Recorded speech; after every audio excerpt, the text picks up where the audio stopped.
Acts of the Apostles, chapter 14. And it came to pass in Iconium, that they went both together into the synagogue of the Jews, and so spake, that a great multitude both of the Jews and also of the Greeks believed.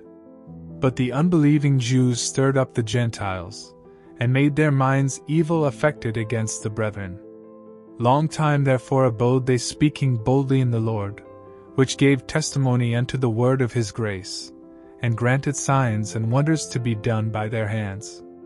But the multitude of the city was divided, and part held with the Jews, and part with the apostles. And when there was an assault made both of the Gentiles, and also of the Jews with their rulers, to use them despitefully, and to stone them, they were ware of it, and fled unto Lystra and Derbe, cities of Lycaonia, and unto the region that lieth round about, and there they preached the gospel. And there sat a certain man at Lystra, impotent in his feet, being a cripple from his mother's womb, who never had walked. The same heard Paul speak, who steadfastly beholding him, and perceiving that he had faith to be healed, said with a loud voice, Stand upright on thy feet. And he leaped and walked. And when the people saw what Paul had done, they lifted up their voices, saying in the speech of Lycaonia, The gods are come down to us in the likeness of men. And they called Barnabas, Jupiter, and Paul, Mercurius, because he was the chief speaker. Then the priest of Jupiter, which was before their city, brought oxen and garlands unto the gates, and would have done sacrifice with the people. Which when the apostles, Barnabas and Paul, heard of, they rent their clothes, and ran in among the people, crying out, and saying, Sirs, why do ye these things? We also are men of like passions with you, and preach unto you that ye should turn from these vanities unto the living God, which made heaven, and earth, and the sea, and all things that are therein, who in times past suffered all nations to walk in their own ways.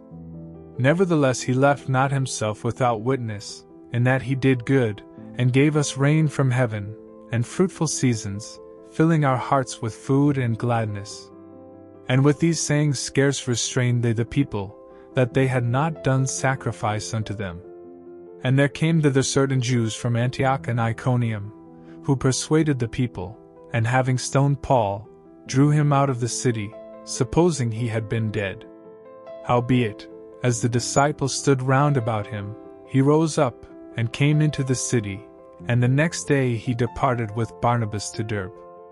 And when they had preached the gospel to that city, and had taught many, they returned again to Lystra, and to Iconium, and Antioch, confirming the souls of the disciples, and exhorting them to continue in the faith, and that we must through much tribulation enter into the kingdom of God. And when they had ordained them elders in every church, and had prayed with fasting, they commended them to the Lord, on whom they believed. And after they had passed throughout Pisidia, they came to Pamphylia. And when they had preached the word in Perga, they went down into Italia, and thence sailed to Antioch, from whence they had been recommended to the grace of God for the work which they fulfilled. And when they were come, and had gathered the church together, they rehearsed all that God had done with them, and how he had opened the door of faith unto the Gentiles. And there they abode long time with the disciples.